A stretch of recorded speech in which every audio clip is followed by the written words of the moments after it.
My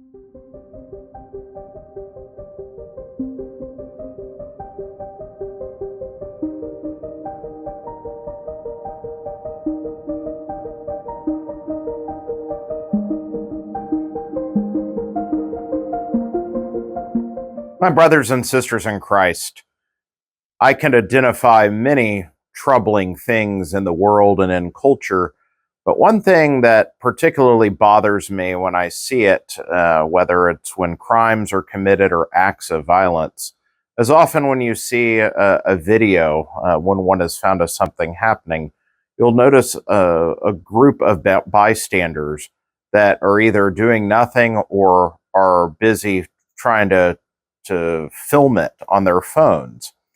And what it ultimately creates is often you have a victim of something happening and a whole bunch of witnesses who essentially do nothing.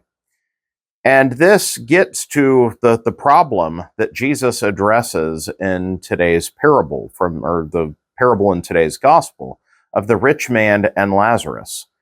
It is a story of judgment, but it also gets to the nature of what is of the rich man's sin.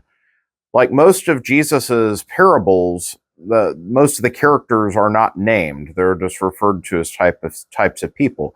Abraham's an exception because he's a real person, but interestingly enough, Lazarus is named as a character in this parable, and he is the wretched and poor man. There's been much interpretation, if you will, by scholars or speculation about the possible reasons for this. But in any case, we hear the story both before and after the rich man's death. And that is the rich man, and it may be an allusion to Herod. The language describing the rich man almost exactly matches the language Jesus a couple chapters earlier used to refer and condemn Herod. But the rich man has everything, but we're told that Lazarus is constantly at the man's doorstep. So this isn't a random, a faceless person in need. This isn't a person that goes unnoticed. This is someone omnipresent in front of the rich man, and yet he doesn't ever react to him. His need is right there in front, and whether he is, chooses to look away, whether he is unfeeling, uncaring, whether he despises Lazarus, we don't know. We're left to guess. But regardless, the need is right there, and the rich man does nothing. And so the parable tells us that as suddenly the rich man, after he dies, finds himself in torment, suddenly he recognizes, he sees Lazarus, because he names him. He asks Abraham to send Lazarus to help him. And so now suddenly he needs something. There's some utility that Lazarus can do for him. And now he sees him, refers to him. And Abraham proceeds to tell him in judgment of, no, you had everything that was good and you did nothing.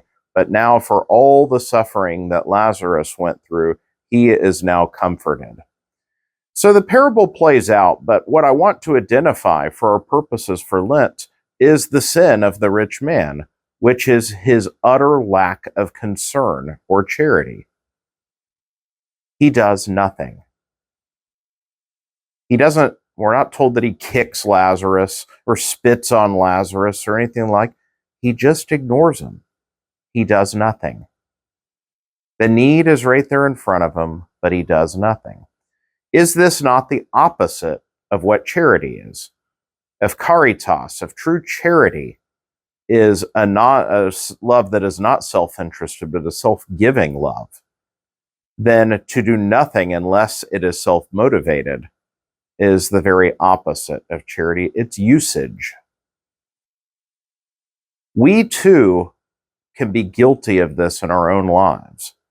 It doesn't just mean for a poor or homeless person on our doorstep, but those around us that we choose not to show concern for. Maybe it makes us uncomfortable. Maybe it asks of me something I'm not willing to give. Whatever the reason may be, we need to pay attention to those places where consciously or unconsciously, we choose to do nothing. I suspect that we will be judged more harshly for that than anything else we do. For all the times which out of passion we do the wrong thing, for all the times we fail in doing the certain right things, but I think we'll be judged for the times that our answer, our explanation is, I simply didn't care enough. May we examine those places in our hearts and take them to God, so that we may be healed by the one who never shows a lack of care for us. May God bless you all.